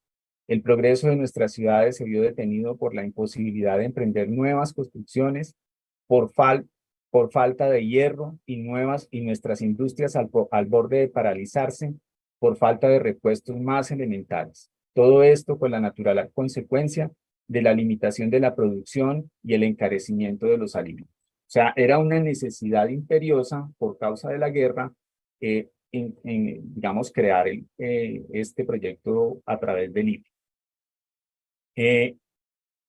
Esta es una imagen que saca ya en el año 94. Hay un estudio conmemorativo donde se destacaban, digamos, estos grandes proyectos. Los empresarios. ¿qué hicieron los empresarios? Digamos, ellos se vieron ante varias dificultades. Una de ellas era la alta dependencia de las divisas del café. O sea, no podíamos importar los bienes, las materias primas, porque se dependió fundamentalmente de las divisas que generaba una materia prima que tenía muchos ciclos y muchas variaciones a lo largo del tiempo. Lo que se encuentra en la literatura económica, de la historia económica de este periodo, es que hubo una modesta sustitución de importaciones con una lenta introducción de bienes de capital, pero tal vez uno de los problemas más difíciles de resolver, o digamos, una de las formas como se desarrolló la industria que resultó problemático para Colombia, es que desde muy temprano se constituyó como un mercado oligopólico y concentrado. O sea, pocas empresas administraron todo el proyecto de la industria en Colombia. Y desde muy temprano también, ya en la década de los 60, el tema de los ferrocarriles pasó a segundo plano. Digamos, se fue desplazando y se dejó, digamos, al proyecto a través de las carreteras. Finalmente, en el caso del mercado de trabajo, pues en efecto hubo un crecimiento acelerado de la participación de la población económicamente activa, con varias deficiencias. Una de ellas, digamos, la baja participación femenina, 20% en el 51 y en el 64, y en 1990, digamos, esa participación llegó al 39%. Una baja calificación de la mano de obra, a pesar de todos los avances en educación, hay que decir que hubo un gran avance, fundamentales, pero digamos el impulso, la carrera, ese desarrollo acelerado del que hablaba Kerry, era como que se ahogó antes de tiempo, ¿no? Como que no alcanzó a respirar lo suficiente y se quedó en un punto en los 80 y se estancó, ¿cierto? Y eso se tradujo en una alta informalidad de la mano de obra, ¿cierto? La informalidad laboral en Colombia no ha bajado del 50%, digamos, durante esos 40 años se mantuvo sobre el 50%. Ya la misión Chenery, decía en el año 85, era del 54%. Eso redundó en una baja demanda de los bienes y servicios por parte de la población. Entonces, digamos que, ¿qué podemos concluir de eso? Que la tierra no ingresó plenamente en el mercado capitalista, digamos, en ese periodo, debido fundamentalmente a la ganadería extensiva y al proyecto de colonización. En algunos casos se ha convertido en un estancamiento del proceso de acumulación de capital, porque se inmovilizó el recurso más importante con el que contaba Colombia en esos años, que era la tierra. O sea, como que se estancó, se quedó ahí, no se arrienda, no se vende, no se compra, y sirvió fue más bien como un proyecto de dominación de la población que estaba en esas tierras. El mercado de capitales, donde el éxito ha sido mayor, es lo que caracterizó el modelo de desarrollo conducido por el Estado, es lo que podemos llamar el modelo de industrialización por sustitución de importaciones. Allí, a diferencia del campesinado, los empresarios sí promovieron a los industriales. Hubo políticas de diverso tipo que apoyaron a este sector, entre otras razones porque muchos industriales también hacían parte de las empresas, del IFI o de las juntas directivas y en algunas ocasiones del mismo gobierno. Digamos, esa sería, digamos, una exploración que luego habría que hacer y habría que identificar con algunas cosas. Y pues el mercado de trabajo, pues es un mercado de trabajo que fueron, digamos, aquí hay un elemento, y es que hubo una expulsión también de población de población desde el del mundo rural hacia el mundo urbano, debido a la violencia. Digamos, aquí no estamos hablando de esa idea de los Estados Unidos de que promovía, digamos, de que era el desarrollo feliz, nos vamos a la ciudad porque vamos a tener más productividad, vamos a estar mejor. No, la gente llegó expulsada del campo. Y la baja productividad que tenía en la agricultura se mantuvo después en las zonas urbanas. Entonces, eso es. Yo lo dejo ahí y luego pues hacemos la discusión. Ahí terminamos. Tenía 5 minutos. Ah, bueno. Era 5, sí. Bueno, no, pero ahí terminé, Margarita, gracias. Yo creo que Ah, más bien hacemos la discusión y ahí vamos resolviendo otras cosas. Gracias. bueno. Bueno, entonces pasamos a los comentarios de nuestra querida colega Ana María Otero, eh, pues profesora de la Universidad de los Andes, conocida por todas y profesora asociada de la universidad y que da sus pininos en otras partes de vez en cuando. Muchas gracias, Margarita. Bueno, primero que todo, pues quiero agradecer a los organizadores por la invitación y a los panelistas por sus presentaciones tan sugerentes y sus trabajos como tan interesantes. Debo advertir que soy decimonónica, o sea que yo vengo realmente de estudiar la política económica en el siglo XIX, así que es muy refrescante leer los trabajos y escucharlos a ustedes. Se trata de trabajos y discusiones fundamentales para comprender las dinámicas del desarrollo económico en Colombia en la segunda mitad del siglo XX. Los trabajos que hoy nos presentan Margarita, Sebastián y Juan Carlos exploran desde diferentes lugares las conexiones olvidadas entre la ingeniería geográfica, la contrainsurgencia y el ordenamiento del territorio, los retos y las fallas de la integración económica regional y la incorporación de Colombia en el mercado capitalista en la segunda mitad del siglo XX. Tanto el trabajo de Margarita como el de Sebastián cuestionan desde diferentes lugares las proyecciones sobre el desarrollo económico en Colombia, junto con los obstáculos y dificultades de su implementación. Sebastián nos muestra cómo las propuestas sobre la creación de un sistema suramericano de grandes lagos y un canal interoceánico en Colombia, jamás construidos, como nos mostró ahorita, evidencian convicciones e imaginarios geográficos de la economía y de la política del desarrollo en la mitad del siglo XX.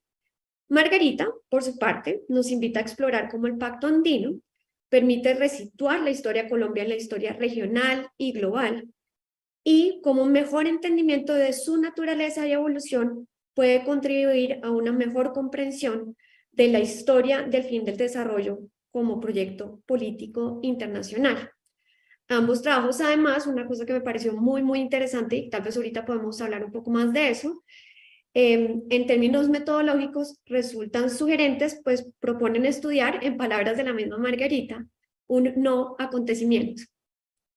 Siguiendo con la temática de la integración económica, Juan Carlos nos presenta un estudio muy riguroso en el que explora cómo se incorporó Colombia en el mercado capitalista de 1950 a 1990. Lo hace examinando detalladamente la forma de organización del mercado de tierra, del mercado de capital y del mercado de trabajo en Colombia durante el periodo de estudio. Al hacerlo, evidencia cómo el acceso a la tierra, que se expandió bajo la forma de colonización, punto que también se relaciona con el trabajo de Sebastián, fue la fuente principal del conflicto económico y político en el periodo. También nos habla en qué medida la formación del capital tuvo como protagonistas a los gobiernos y a los empresarios industriales, tanto en la construcción de las bases del mercado interno como la diversificación del comercio en el mercado exterior. E igualmente nos recuerda cómo el mercado de trabajo durante el periodo de estudio del 50-90 se caracterizó por una subutilización de la mano de obra femenina, por una alta informalidad y por bajos salarios. Si bien, como les comentaba, pues yo no soy especialista en el periodo de estudio, tengo algunas preguntas que espero sirvan de plataforma para iniciar la conversación y sobre todo creo que el ser externa tal vez me da la posibilidad de hacerles preguntas un poco fuera de sus áreas de especialidad. Una pregunta, y las voy a hacer como todas, en general, y después si quieren cada uno va escogiendo el orden, pero se las voy a lanzar todas de un totazo. Una pregunta tal vez para todos, desde cada uno de los puntos de vista, es desde dónde se construyen esto que podemos llamar, y como se llama en la mesa, lenguajes políticos de la economía, y qué actores participan en esta construcción. Yo sé que tanto Sebastián como Margarita como Juan Carlos nos hablaron, digamos, de estos actores, pero me gustaría que exploráramos un poco esa beta. Y a esto se suman preguntas sobre quiénes resisten, debaten o contrarian esos lenguajes políticos de la economía que se están produciendo, y si mal, pues, de la lectura que he hecho yo de los trabajos de ustedes desde arriba. Me pregunto si hay otras direcciones donde se están cuestionando o hay aliados, digamos, a esos lenguajes políticos de la economía. Para Sebastián en particular, me gustaría problematizar un poco tu aproximación a las élites. En tu trabajo afirmas que las élites colombianas estaban de acuerdo con el proyecto propuesto por Cani Panero, que nos mostraste ahorita, unas imágenes excelentes, y tus fuentes me parecieron fabulosas, tus fuentes primarias. Me pregunto si esta fue una reacción realmente unánime, o si por el contrario existieron proyectos alternativos que no compartían los imaginarios geográficos de la economía y política del desarrollo. Digamos, ahorita hacía referencia, por ejemplo, a Redimir el Chocó. Yo creo que sí hay como una asociación entre lo que se está produciendo en Colombia y lo que están ellos viendo desde afuera, pero me gustaría que si pudieras hablar un poco si hay alguna disonancia también desde lo local. Si compartían esas convicciones, cómo importaban desde Colombia las mismas, digamos, cómo se transformaban en el territorio, y sobre todo si estas, como lo mostraste tú, si desde Colombia estas también estaban conectadas con proyectos nacionales de reforma agraria y contrainsurgencia, ¿no? Que tanto, digamos, esos puntos conectan o hay unas divergencias en ese sentido. También para Sebastián, en tu trabajo lo mencionaste acá de paso, y pues obviamente si no tenemos tiempo no hay necesidad, pero es un punto que me parece muy, muy interesante, es que tú indicas que las razones que justifican el proyecto es que veían a estos territorios como, ya usas la palabra, políticamente dóciles, que me pareció muy interesante, ¿no? Esa aproximación. Mi pregunta ahí sería, Sebastián, ¿cómo contrasta ese ideal con visiones sobre el futuro político de la región en el contexto de la Guerra Fría? Porque por un lado hay unos discursos que están diciendo esto es una zona problemática, políticamente compleja, mientras tú nos estás mostrando como otra capa donde la están viendo como políticamente dócil, y me gustaría como que habláramos un poco de eso si tenemos tiempo. Para Juan Carlos, pues tal vez esto es por mi sesgo de mi trabajo de estudio. Yo hago historia del consumo, y uno de los temas leyendo tu paper es qué tanto se está perfilando en las políticas del Estado la creación de una sociedad de consumo. La literatura, digamos, que trabaja desde 1950 en adelante, por lo menos para el caso norteamericano, lo conecta mucho con las ideas de democracia. Y no sé si tú has visto en esta idea dentro de, digamos, del mercado de capital, el mercado de trabajo, el mercado de tierra, si hay esta necesidad también de crear una sociedad de consumo, y si tú ves una asociación de esa sociedad de consumo con esta idea de estabilidad económica y democracia, ¿sí? La idea como de que la ciudadanía se fortalece si logramos como construir una sociedad de consumo que vaya a contribuir, digamos, al desarrollo nacional. Y la otra, Juan Carlos, que yo sé que no la tenías que cubrir en tu paper, pero si nos da tiempo y tal vez para conectar con discusiones que se han tenido en sesiones anteriores, es que en tu trabajo te indicas que la sociedad colombiana, a través de las élites gobernantes, intentó activar estos tres mercados de los que nos hablas, ¿no? Y me pregunto cuál es el rol que juegan las clases medias también en el activar esos tres mercados, ¿no? Si hay, digamos, una participación en ese sentido. Y para Margarita, mi pregunta tal vez es más una invitación, viendo, digamos, como que es un trabajo en inicios, tal vez que nos cuentes un poco más sobre dos aspectos en particular de tu investigación, que me llamaron mucho la atención y creo que sí vale la pena, por lo menos por mí, que hagas ese proyecto, me parece muy, muy interesante. El primero, pues, es sobre las continuidades que ves y el impacto en otras esferas del poder. Mencionas que el Pacto Andino es un proyecto bisagra, y me parece muy interesante ese concepto, entre estos dos órdenes internacionales y los cambios que ocurren a nivel nacional como regional. E indicas que eso nos permite iluminar procesos ideológicos, técnicos, económicos y políticos.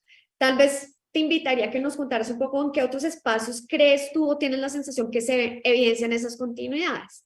Tal vez esas continuidades pues justifican incluso pues mucho más que estudies esta coyuntura como tan importante. Y la segunda pregunta que me pareció genial y no la tenemos que tocar, pero me gusta dejarla sobre la mesa, es estos retos metodológicos, sobre todo en el trabajo de Sebastián y de Margarita, de cómo estudiar lo que ustedes denominan el no evento. Yo creo que sí tiene un poder enorme estudiar lo que no fue, lo que se esperaba y complementa muy bien en este panel pues los trabajos de Margarita y Sebastián con el trabajo tan juicioso de Juan Carlos, en donde nos muestra lo que pasó. Entonces creo que esto nos va a dar la discusión para muchas cosas muy interesantes, y yo sé que hablo como una loca. Si necesitan que yo les repita algo de lo que dije, con mucho gusto, y les doy espacio tal vez para que discutamos un poco las preguntas y posteriormente pues miramos las preguntas que les pedimos que vayan enviando a través del chat. Entonces, no sé quién quiera arrancar.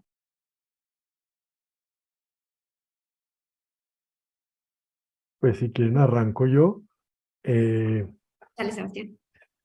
Sí, bueno, claramente las élites como tal no es que exista una sola élite, y pues esto lo hemos visto en los debates de este seminario con muchos aportes, y claro, por la premura uno tiende ahí a caer en esas categorías y pues puede confundir y también quitar la relevancia del estudio, porque creo que si algo desde el principio me llamó la atención de este proyecto fue el campo de disputa que permitía como visibilizar, por ejemplo, para el Chocó. Entonces, una cosa podía ser la visión para redimir el Chocó, por decirlo así, desde Bogotá, y otra muy distinta desde Antioquia, desde Medellín o desde Cali, y, e incluso visiones distintas en el mismo Chocó. Entonces, habían unos élites que favorecían este proyecto de los Grandes Lagos en Bogotá. Había una gran oposición al proyecto, o se desató una gran oposición al proyecto en Medellín, entre ingenieros. Hubo unos grandes debates en la sociedad colombiana de ingeniería, y es interesante ver cómo, al igual que en otros proyectos de infraestructura del Chocó, ahí se formaban como unos bloques. Entonces, este proyecto de los Grandes Lagos pues es contemporáneo también a las distintas rutas de la carretera panamericana. Entonces había como una favorecida por Medellín que mandaba, por decir así, la carretera panamericana por el norte del Atrato, y otra que seguía como la ruta más bien por la serranía del Baudó. Es interesante porque este proyecto de Grandes Lagos pues como que atraviesa esos proyectos, y pues sus promotores desde Bogotá intentaban que el proyecto fuera compatible como con la ruta norte y de hecho dijeron, bueno, es que esto es donde se represaría el Atrato, por ahí puede pasar la ruta norte, pero también es compatible con la ruta sur. Y es interesante porque además un pedazo de Antioquia quedaría inundado bajo el lago norte, el lago del Atrato, y es decir, a través de las discusiones sobre la conveniencia, la viabilidad, a veces muy en términos de técnicos de ingeniería y de suelos y de cómo se construye una represa y cómo se traza todo el cableado y todo eso, podemos leer como el ajedrez político también entre las regiones y entre distintas élites. Y además, también una competencia a otro nivel de las élites, como por grupos de ingeniería y de interés. Entonces, interesante porque en este proyecto participan empresas bogotanas, antioqueñas, bayunas, bueno, se dice bayunas, sí. de ingeniería, vallecaucanas, perdón,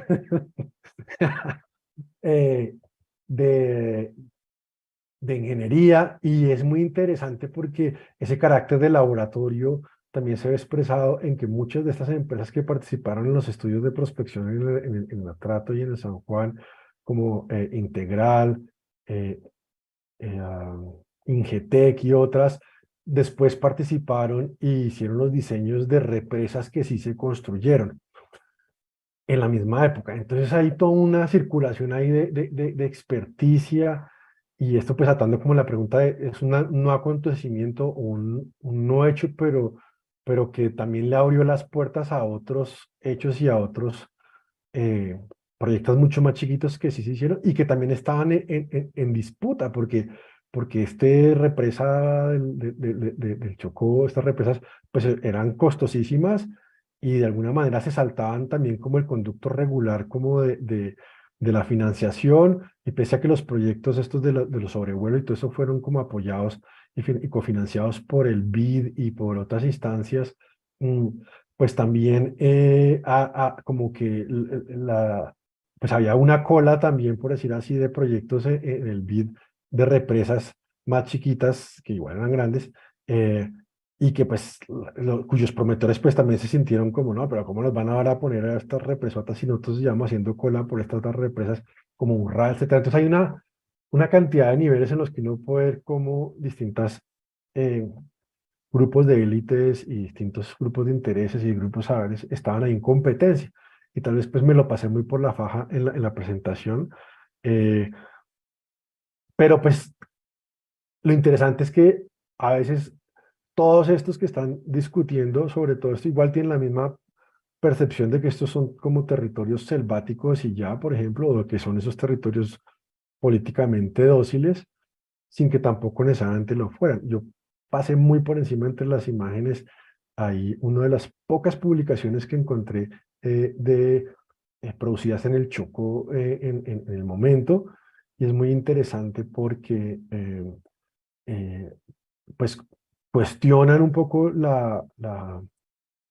pues la pertinencia de estos proyectos faraónicos, se los titulan así, pero interesantemente también están diciendo es que este no es el canal que se tiene que construir, el que se tiene que construir es el otro, el canal del Atrato, Truando, que ese era con excavación nuclear también, y que tiene otra historia más larga.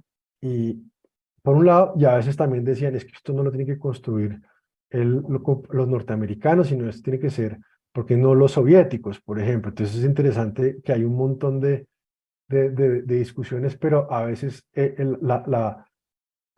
la idea de que esto era un territorio dócil sigue vigente, o la idea de que esto es como simplemente una selva que se puede inundar también. Y es interesante ver cómo yo argumento que pues esto es un discurso anticomunista también y contrainsurgente, que no hablé mucho en qué sentidos en esta presentación, pero interesantemente encontré que, por ejemplo, y con esto termino para pasarle la palabra a los otros,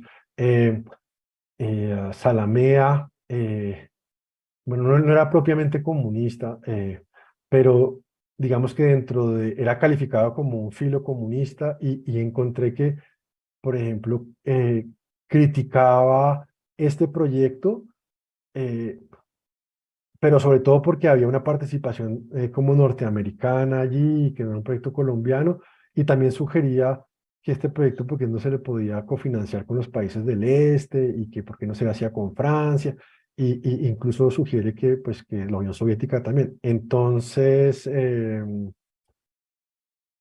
y eso frente al Chocó, pero frente a la Amazonía hay unas discusiones muy interesantes, y lo mismo, en Brasil, para decirlo muy rápidamente, a veces los opositores al proyecto eran los ultranacionalistas de derecha, que aprovecharon pues que el proyecto tenía como pues un origen norteamericano pues para descalificarlo, y la izquierda también. Entonces es interesante que a veces en los que están a favor y los que están en contra, a- eh, a veces son los obvios, pero a veces es interesante, los sospechosos de siempre, pero a veces también son los que uno no se espera. Entonces es interesante ver que esto es mucho más complejo, y precisamente mi objetivo es que esto es una excusa para entender un montón de cosas, y para entender también cómo hay una relación entre infraestructura y contrainsurgencia, que para ya terminar ahí decir simplemente brevemente, Hidroituango, por ejemplo, que se le ha acusado como de haber sido literalmente como que bajo las aguas de Hidroituango pues están los fosas comunes pues, de las comunidades que fueron como calificadas como colaboradoras de la guerrilla. Pues Hidroituango finalmente fue diseñado también en esta misma época, y hay unas cosas muy interesantes ahí. Yo creo que es un debate para abrir, y hay toda una visión muy interesante de por qué esta confianza en la infraestructura como una forma de evadir la reforma agraria, como una forma de impedir que el comunismo llegar y precisamente estas geografías de quién es dócil, quién es ya un insurgente, dónde invertir el dinero, dónde no, en esas geografías pues ahí hay tela por cortar. Y pues nada, esto además tuvo impactos a largo plazo, y aunque yo me senté en este poquito, pues mi argumento es que en todo caso muchas de las instituciones que se crearon en este proyecto, pues sí existieron, como la Corporación para el Desarrollo de Chocó, pero dejo ahí porque ya me estoy pasando y pues estoy diciendo demasiadas cosas otra vez. Gracias. Gracias, Sebastián. No sé, Juan Carlos o Margarita, quien quiera seguir. Si quieres, yo sigo para seguir el turno de las presentaciones. Muchas gracias, Ana María, por los comentarios y un gusto escuchar a todos los panelistas. Yo sigo, digamos, yo vengo de una trayectoria así de estudiar, digamos, élites políticas e intelectuales para el libro que salió ahora y justamente tengo muy en la cabeza también pensar en aquellos como en otros actores, que es lo que tú hablabas, Ana María, sobre de que crean que producen de los lenguajes de lo económico y pensando un poco también en esta presentación que les dice, pues, que les hice más o menos todo el trabajo que he hecho hasta ahora, sí tiene que ver mucho con los técnicos y los agentes estatales, y es decir, como una visión desde arriba, desde este proceso. Y finalmente el desarrollo en este momento se pensó como o sea, era como por definición una actividad desde arriba. No que todas las actividades cupieran en esa época, como hemos visto en muchas presentaciones en este seminario y muchas otras aquí, pero lo que me hace pensar mucho y en lo que he pensado bastante es que muchos, por ejemplo, en términos de la integración económica de estos países, que algunos de los cuales, por ejemplo, Colombia, Venezuela y Ecuador, que tienen fronteras entre ellos, o sea, no es el caso, por ejemplo, de Colombia y Chile, obviamente, que tienen fronteras entre ellos, que en muchas ocasiones este es un esfuerzo por crear un mercado común, ¿no? Como por unir mercados, por integrar los mercados de los países para muchas razones, pero entre ellas la economía de escala. Pero en lo que he visto también en los documentos, no sé, no es que pueda afirmar esto, pero hay mucho esfuerzo de lo que está pasando como de facto integración. Es decir, por ejemplo, en la frontera colombo-venezolana o en la frontera colombo-ecuatoriana. Y eso es algo que había pensado también que podría explicar, porque muchas veces o sea, se piensa también como, o sea, como que hay una literatura que dice, bueno, los mercados necesitan el Estado para poder desarrollarse, pero también hay otras cosas, como no sé, por ejemplo, la Rusia stalinista, o qué sé yo, en que el Estado trata precisamente de impedir la creación de los mercados y surgen los mercados como espontáneamente, ¿no? Entonces yo he pensado como en este tipo de cosas para poder balancear esta como trayectoria de esta historia de élite de la integración regional como una historia un esfuerzo de las élites intelectuales, políticas y económicas y pensar en cómo se hace esa integración de facto, pero no hay en este tipo de fronteras, por ejemplo. Y podríase pensar lo mismo aunque claro que la frontera entre Chile y Perú es bastante contenciosa, pero pues, no sé, esa es una de las respuestas, solo así de tempranamente que podría darte. Y con respecto a la idea de cómo estudiar lo que no es, yo no tengo idea realmente y todavía lo estoy pensando, pero lo pienso porque lo pienso que sirve en el sentido de,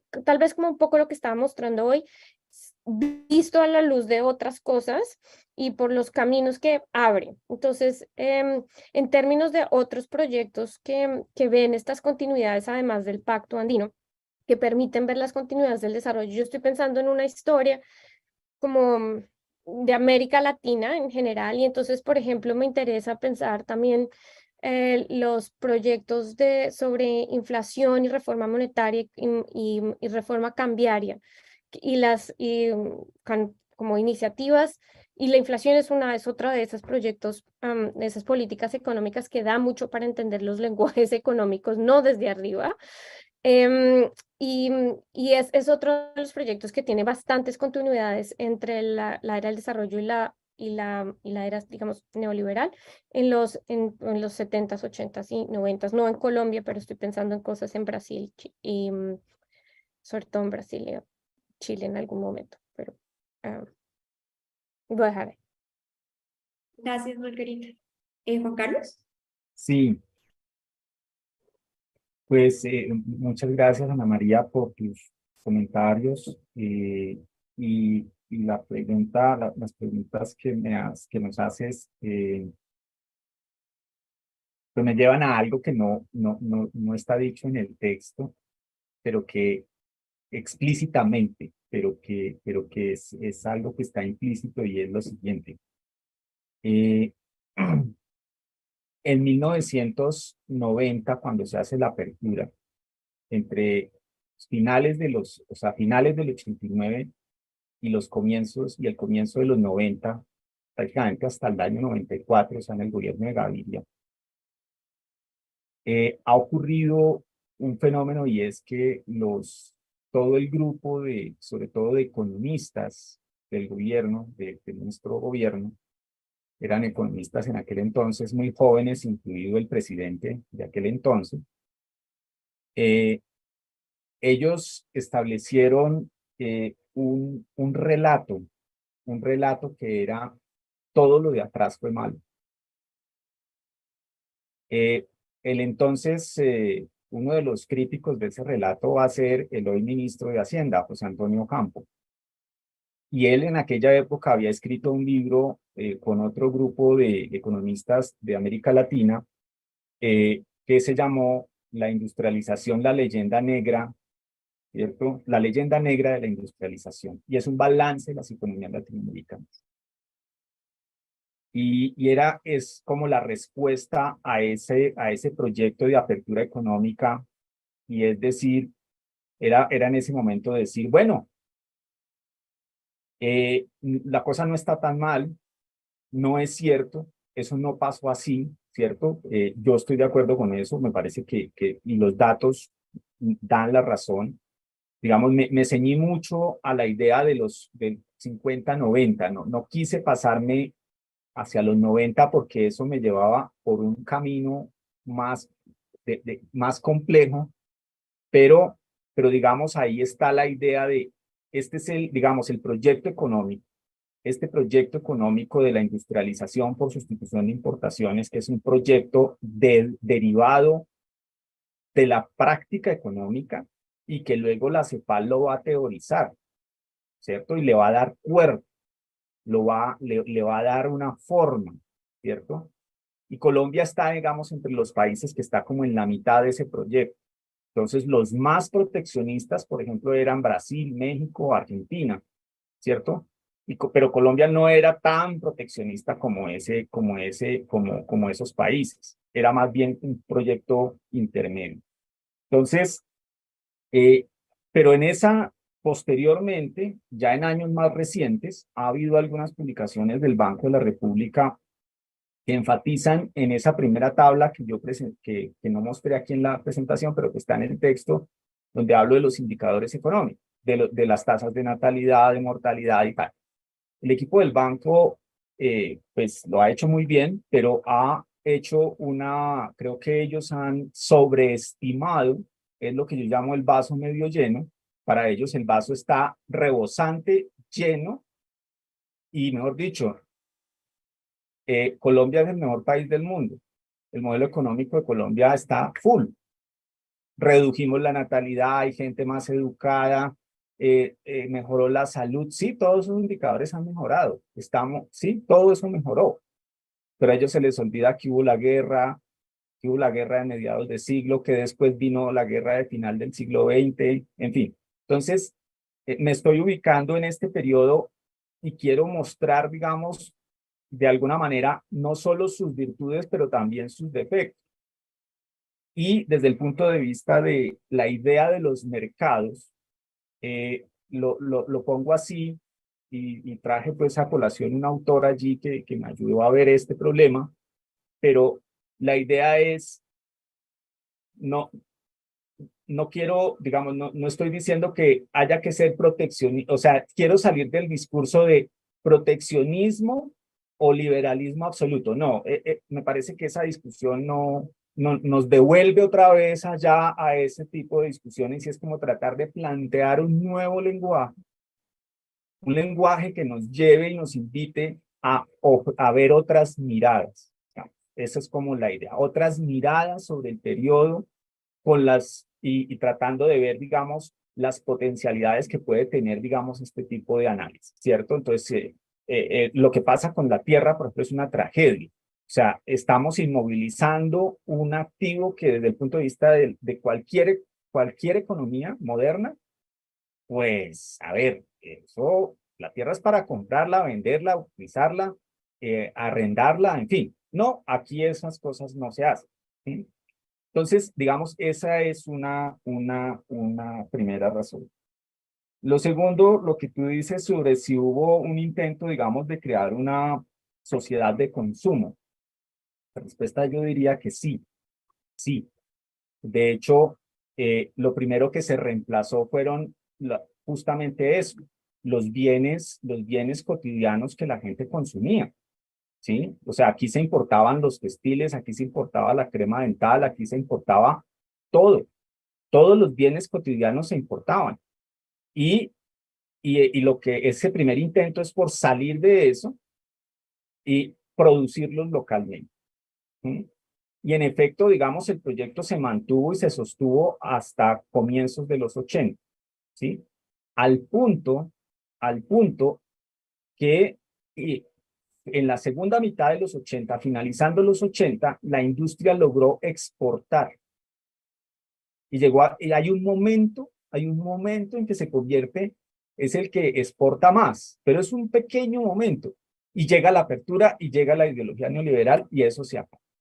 ¿Sí? Se acaba, digamos, se rompió, digamos, ese ciclo positivo que se estaba dando hacia adelante. Entonces, y lo otro, si eso generó estabilidad económica, democracia, pues, y si digamos hay un intento, o como cuál era el rol de las clases medias, yo creo que la respuesta la tiene el profesor Ricardo López. La presentación de Ricardo creo que fue en la que nos da unas pistas muy interesantes. Yo creo que lo que él dijo ayer fue bastante provechoso y creo que complementa muy bien. Además, él toma a copy. En fin, es un proyecto de crear una nueva clase. Yo no trabajo esa parte, digamos, allí no conozco muy bien, pero yo diría que sí, que es una, hubo esa intención, hasta cierto punto, ¿no? O sea, cuando los sindicatos se volvieron fuertes, ya eso no gustó, ya eso no empezó a ser tan bueno, ¿sí? Por ejemplo, digamos, eso ya es una cosa que uno puede deducir así. Eso sería. Bueno, muchas gracias. Sé que nos queda poco tiempo, pero de todas maneras quiero hacer como una lectura de las preguntas que nos quedan en el chat, en gran parte para que los ponentes también los tengan en cuenta para el desarrollo pues, de sus trabajos a futuro. Voy a ir desde arriba. William Roa nos pregunta, y imagino que esto es para Juan Carlos, ¿qué papel jugaron los cultivos de banano y de caña de azúcar en la concentración de la tierra en Colombia? Mary Roldán le pregunta a Sebastián si los proyectos de los grandes lagos en el Chocó y otras partes de Sudamérica se veían como una manera de crear un gran mercado de producción energética, es decir, de producir electricidad para consumir internamente y exportarla como efectivamente ocurriría con las represas del Oriente Antioqueño. Es como parte de la pregunta de Mary. Para Juan Carlos también le preguntan, dada la persistente oligopolización en la propiedad de la tierra y la poca disposición a la redistribución de los recursos económicos por parte de las élites en el periodo analizado, si se podría pensar que la irrupción de la economía del narcotráfico en los 70, 80 y 90 fue una especie de válvula de escape, y lo pone entre comillas, de la población que de otra manera no hubiera tenido acceso a elevar su nivel de vida. Y por último, Francisco Ortega, además de agradecerle a los tres ponentes por sus presentaciones, me comenta que le gustó mucho las intervenciones y que cree que son muy complementarias. Para Sebastián y para Margarita pregunta si la década de los 80 representa un momento de retos muy diferentes, entonces hay como un cambio, la llamada década perdida. Entonces pregunta Francisco, ¿cómo encajan los 80 colombianos en estas historias que ustedes desean contar? Sé que nos quedan como 5 minuticos, pero tal vez escojan de la lista de preguntas que yo les hice. Me parece importante también que las tengan porque creo que eso nos puede ayudar también a juntar con algunas charlas que han tenido lugar esta semana. Entonces, no sé. Ok, sí, muy brevemente para dejarles a nosotros responder también. Yo creo que el punto ahorita que estaba tocando Juan Carlos de un poco como para decirlo de otra manera es muy fácil criticar, por ejemplo, el proyecto de los Grandes Lagos y todo esto, pues, porque nos puede parecer aberrante, por decirlo así. Pero la pregunta de Mary, pues, toca un punto importante y es que esto claramente buscaba integración, producir energía muy barata, poderla exportar. Hay todo un análisis ahí o una pretensión de que esto es finalmente agroindustrializar la selva y la Amazonía y el Chocó. Esto era como cumplir el sueño de Humboldt, por decir así, de crear, volver la Amazonía el granero del mundo y que América Latina dejara de tener hambre, y la agroindustrialización era para poder exportar y dejar de importar y es interesante, claro, hoy es fácil decir, sí, esto está locos, pero en alguna manera, y esto no sé si me van a matar aquí por lo que estoy diciendo, pero estos eran la idea, esta era la idea de los buenos. Eran los buenos de cómo combatir el comunismo. Estos eran los buenos. Estos no están diciendo échenle plomo a todo el mundo, sino estos están diciendo hay un montón de tierras no utilizadas, hay un montón de agua que corre por todos estos ríos, el río Amazonas y todos estos ríos son la verdadera, el recurso que tiene América Latina para crecer y para exportar y para volverse como modernos y todo. Entonces, y para ya no decir más, y el cambio con los 80 o con el fin del desarrollo, como decía Margarita, es que sí, de golpe a partir de un momento ya, la década perdida, ya el objetivo no era buscar cómo industrializar a las buenas, aunque a nosotros nos suenan las malas, con excavaciones nucleares y represas torres, pero eran las buenas. Después llegaron los que eran como a las malas, que era pues, no, esto es a plomo y ya. Entonces yo creo que sí hay algo ahí que se perdió, o mucho que a los 80 ya pasó, y es que esto ya no es a las buenas, esto es a las malas. Y bueno, digo, estoy caricaturizando, pero todos estos personajes pues estaban realmente queriendo, creo, hacer el bien. Listo. Gracias, Sebastián. Margarita. Sí, yo he pensado, solo lo único que voy a decir sobre la década perdida un poco es que en lo que he visto de las reflexiones un poco, hay dos cosas, o sea, la forma en cómo se vio en ese momento y la forma en que los economistas e historiadores están volviendo a la década de los 80 y muchos por ejemplo, en el caso de Colombia, creo que la década perdida es chistoso porque como fue un producto de la CEPAL misma, pero fue un producto como, era una visión ¿cómo se dice? Sería como una profecía, o sea, esta década va a ser perdida, digamos, no fue una oh, miramos hacia atrás y fue perdida.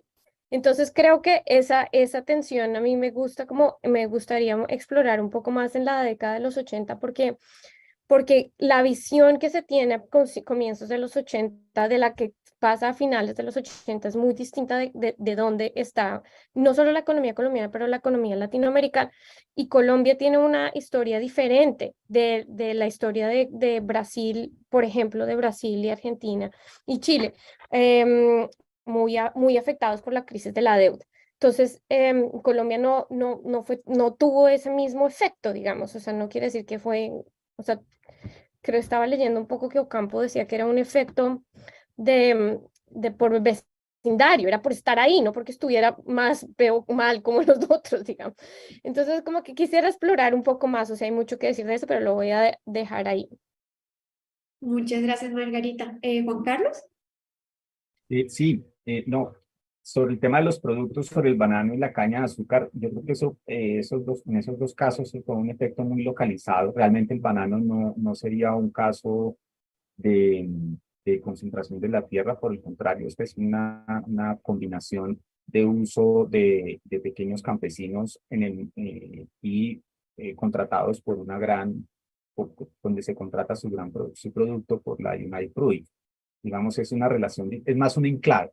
Digamos, ese es el caso de un enclave y es muy distinto. Y la caña de azúcar lo mismo, digamos, está localizado en el Valle del Cauca y digamos que su efecto concentrador está muy localizado a lo que pasó por las comunidades negras e indígenas de la zona.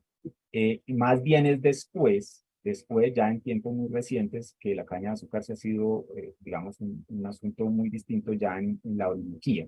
Pero digamos, esa es otra historia. El narcotráfico. Sí, la respuesta es sí, pues sí, es una válvula de escape porque con el 55% más o menos de la informalidad de la población que va a trabajar, pues digamos aquí todo, el narcotráfico entró allí y caló muy bien. No quiere decir que solo esa población hiciera parte del narcotráfico. Digamos, aquí hubo sectores grandes tenedores de capital que participaron de esos proyectos. Entonces, digamos, no sería asertivo decir que solamente por ser informal, no. Es un insumo que garantizó que eso pasara, pero no. Muchísimas gracias. Entonces, tal vez le paso la palabra a Margarita Garrido. Claro, muchísimas gracias a todos, ya hemos llegado a la hora. Creo que fue muy interesante, muchas cosas volando, muchas cosas por aprender, por investigar. Y quería recordarles que mañana retomamos pues sesión a las 11 de la mañana. Tenemos nuestro eje séptimo que es sobre saber, poder y territorio, muy relacionado con este. Y por la tarde recordarles a los ponentes que tenemos nuestro taller de ponentes a las 2:30. Ese es muy importante conectarse también, se les mandará un link o avisos sobre cuál es el link, porque pues es como donde volvemos a conversar y a recoger todos juntos. Entonces, muchas gracias de nuevo. Gracias a Ana María, Margarita, Juan Carlos y Sebastián. Y mañana, por favor, a toda la audiencia que nos ha acompañado, muchas gracias. A todos los participantes por sus preguntas y todo. Y esperamos poder mañana culminar con nuestra última sesión del eje 7 a las 11. Y luego el Gracias taller a de todos y ponentes. todas. Gracias, Margaritas, Gracias a todos. Juan Hasta Carlos, luego. Ana Todos, María. Chao. muy rico, muy interesante. Gracias, chao.